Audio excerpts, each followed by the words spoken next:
welcome to Finding a Future. I'm Anna Maria, and today joining us is Vol State's president, Wendi Tostensen. Hello, Miss T.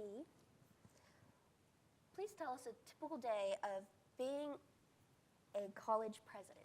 I don't know that there is ever a typical day. So, for example, my day this morning started at 8 o'clock with meetings, and I have had meetings all day long. I had somebody who was running a little bit late, so I even got to eat lunch today, so that was very exciting. Some days I'm in the community, some days I'm on our regional site, some days I'm visiting with faculty and staff, and some days I'm just in my office trying to get the work done that I don't get to do on the other days. What made you choose this job? It chose me. I was a stay-at-home mom for about 15 years, so I wasn't even in higher education. And I kind of stumbled my way into higher education. I started in career services, and then I was in financial aid. I have been teaching the whole entire time. I teach American government, and I've taught for about 18 years, and it just continued to be a career that developed for me over time. And a friend of mine actually sent the posting for Vol State, and I applied, and here I am. What made you know that you're an educator?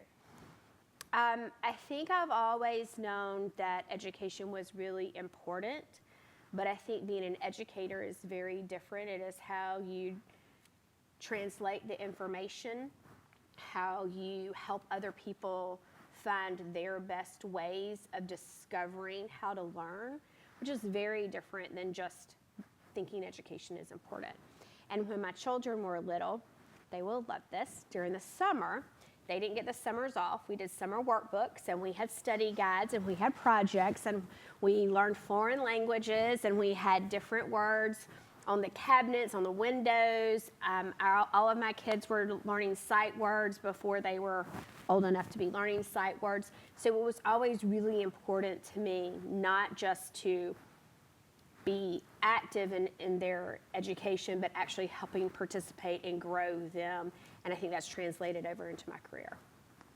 Bring it in an immersive way. That's right. Who was your favorite mentor along the way? I've had a couple. Some have been instrumental in ways.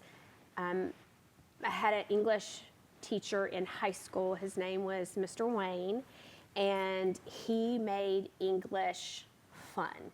He made me want to read books. He made me want to tell the stories of what I learned from the books.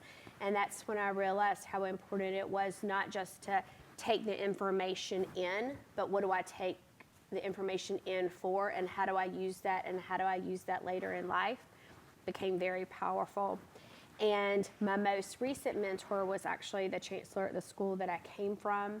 He gave me the ability to step out and lead in very different ways. He believed in me when I didn't believe in myself, which I think is very important when you have someone who's mentoring you. And he pushed me into spaces that I was very uncomfortable in, and he let me hang out there by myself. And that was great because I had the opportunity to figure it out on my own. And a good mentor is there to help guide you. A great mentor is there to push you into places that you never expected to be in and watch you succeed and sometimes fail. Is that something you want to thrive to be? Yes, so I think it's really important that when you get to a place where you can give back to others. I've always said that I didn't deserve a seat at the table early on in my career, and my goal is always to make sure I set a really large table so people can come to the table and learn. I think everybody has something to contribute, and sometimes we forget to involve all the voices in the conversation, and that's really important to me. What degrees are you typically required for this job? So typically it is a higher degree, a doctoral degree. Sometimes it's in education. Sometimes it's in the field of study that you specialized in. Mine is a doctorate in public administration with a concentration of public policy. But you could have somebody who has their doctorate degree in chemistry, or it could be somebody who had their doctoral degree in leadership or higher education. There are also instances when you have someone who doesn't have a doctoral degree in this position, but they have 25, 30 years experience and really understand how an institution works and runs. I think it's really important just to know who we are and what we're about. So what exactly do you have? Mine is a doctorate in public administration with a concentration in public policy. And how many years would that have been? Let's see. So I have an undergrad in psychology, and then I have a master's of business administration, and then my doctorate degree. So what is that, 4, 8, 10? 10 years, I think. What made you go through all that? Like, what pushed you through? Oh, my children, for sure. So I had gotten my master's degree, and my children were little when I went back to school, and they all joked and said that they were going to get PhDs, and I'd have to call them doctor. And I thought, well, we'll see that. And so I had to get mine first, so they had to call me Dr. Mom before I had to call them Dr. Kids. What were any setbacks you faced? Oh, every day. I think that for me, it was really challenging. I was going back to school getting my doctorate when the kids were in middle school and high school. And so they were really active and involved in sports and theater and music and dance and gymnastics. And I was working a full-time job, going to school, full-time family.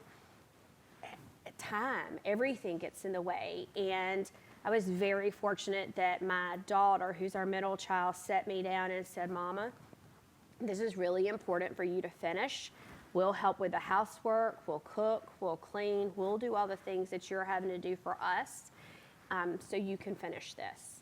And y'all, they did.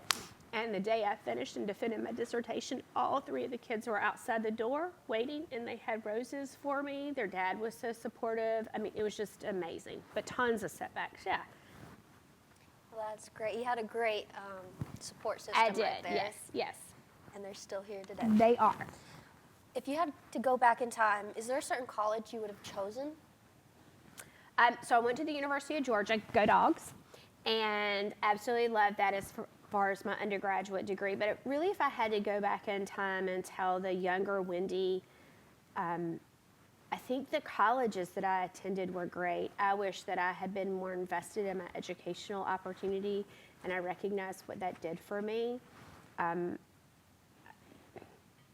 I wish I would have taken advantage of all of the opportunities that were there instead of limit myself and limit the way I thought. I didn't believe in myself. I didn't believe that I had the ability to do all the things that I wanted to do, and so I put barriers on my own self and limitations. I'd like to go tell the young Wendi that she can do anything she sets her mind to. I mean, you made it here, so That's right. You definitely could. How much would you have thought of yourself ending up here? Oh, this was never on my top 10 list, top 50 list. Again, when I was in undergraduate school, I struggled. I struggled with math. I also struggled with attendance. I had a lot of things that were going on around me that didn't always allow me to put myself first. And I never saw myself as a leader, and I definitely never saw myself as someone who could inspire others or mentor others. But now that I'm here, I recognize I went out through all of that to be able to give back to our students and our faculty and our staff. So what is some advice you can give to those uncertain what to do with their education after graduating? So I think that it's really important to find out what you don't want to do, maybe more important than what it is you want to do. Internships are really important. They can be critical pieces to your puzzle, but be willing to listen to others and hear from their experiences, what has gotten them to their place in life, what did their path look like. If you're in a room of 100 people, even if you all have the same major, you're gonna have different pathways to success. That's gonna look different. So having conversations with other people of not just what did they go to school for, but then how did they take those skills and how did they translate those into career opportunities? And just be open to try different things. Well, thank you for joining me. Thank you so much for having me today. This was Finding a Future. I'm Anna Maria, and I like to say goodbye now. Goodbye. Bye, y'all. You did awesome. You did I'm so too. proud of you.